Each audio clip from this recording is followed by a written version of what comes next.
ایک دور دراز گاؤں تھا جہاں دو سادہ لو دیہاتی رہتے تھے۔ ان کا نام لالو اور بھولو تھا۔ دونوں بچپن کے دوست تھے۔ دونوں دن بھر کھیتوں میں کام کرتے اور شام کو ایک پیڑ کے نیچے بیٹھ کر کھاتے۔ وہ پڑھ لکھ نہیں سکے تھے، نہ ہی بازار کے دھوکے سمجھتے تھے۔ ایک دن گاؤں میں شہر سے ایک بنیا آیا، نام تھا سیٹھ گھنشیام داس۔ وہ نہایت چالاک، چرب زبان اور حساب کتاب میں تیز تھا۔ بنیے نے گاؤں میں ایک چھوٹی سی دکان کھولی جس میں رنگ برنگی چیزیں رکھی تھی۔ لالو اور بھولو پہلی بار اتنی چیزیں دیکھ کر دنگ رہ گئے۔ انہوں نے پوچھا، یہ سب کیا ہے؟ بنیا ہنسنے لگا اور کہا، یہ جادو ہے، پیسہ دو کمال لو۔ دونوں نے ساری جمع پونجی نکالی اور بنیے سے ایک چھوٹا سا کالا ڈبہ خریدا۔ بنیا بولا، یہ ڈبہ ہر رات سونا دے گا، بس چپ چاپ رکھنا۔ لالو اور بھولو خوشی سے ناچنے لگے۔ انہوں نے بنیے کو 3 بکریاں دے دی۔ رات کو دونوں نے ڈبہ رکھا، صبح دیکھا تو کچھ بھی نہ تھا۔ لالو بولا، شاید ہم نے صحیح طریقے سے نہیں رکھا۔ اگلی رات دونوں نے ڈبے کو چوم کر زمین پر رکھا، پھر بھی خالی۔ تیسرے دن وہ غصے میں بنیے کے پاس گئے۔ بنیا بولا، ارے نادانو، تم نے تعویذ نہیں پڑھا، وہ تو الگ بکتا ہے۔ دونوں نے اپنی گائیں بیچ کر تعویذ خریدا۔ تعویذ میں صرف ایک صفحہ تھا جس پر سنسکرت میں کچھ لکھا تھا۔ دیہاتی دونوں وہ زبان پڑھ نہ سکے، لیکن بنیے نے کہا، بس اس پر پھونک مارو۔ اگلی رات انہوں نے پھونک ماری، لیکن پھر بھی کچھ نہ ہوا۔ اب وہ کچھ پریشان ہونے لگے، مگر بنیا ہنستا ہی رہا۔ کچھ دن بعد بنیا بولا، اگر چاندنی رات میں نہ رکھا تو اثر نہیں ہوتا۔ اب دیہاتی ہر رات چاند دیکھتے اور ڈبہ رکھتے۔ کچھ دن گزرتے رہے، آخرکار ان کے گھر کا سارا سامان بک گیا۔ ایک دن گاؤں کا بوڑھا بزرگ رحمت چاچا ان سے ملا۔ اس نے پوچھا، تم دونوں کیوں اتنے اداس ہو؟ لالو نے سارا قصہ سنایا۔ رحمت چاچا ہنسے، ارے او بے وقوفو، یہ ڈبہ کیا سونا دے گا؟ تمہارے ساتھ دھوکا ہوا ہے، بنیا صرف تمہیں بے وقوف بنا رہا ہے۔ رحمت چاچا لالو اور بھولو کو لے کر بنیے کی دکان پہنچے۔ بنیا وہیں بیٹھا واقعوں کو چکنی چپڑی باتیں کر رہا تھا۔ رحمت چاچا نے بنیے سے کہا، واپس کرو ان کے جانور یا پنچایت چلو۔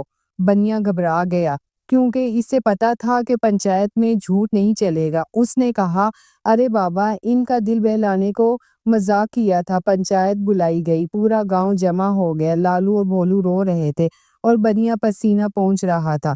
پنچایت کے سرپنچ نے سب کی باتیں سنی۔ بنیا بولا، میں شہر کا ہوں، یہاں کے اصول نہیں جانتا تھا۔ سرپنچ بولا، اصول نہ صحیح، مگر دھوکہ دینا جرم ہے۔ بنیے کو حکم دیا گیا کہ دیہاتیوں کا ہر نقصان پورا کرے۔ بنیے نے مجبور ہو کر 2 بکریاں، 1 گائے اور تھوڑے پیسے واپس کیے۔ دیہاتیوں نے شکر ادا کیا اور گاؤں والوں نے تالی بجائی۔ لالو بولا، اب ہم کبھی کسی چیز پر آنکھ بند کر کے یقین نہیں کریں گے۔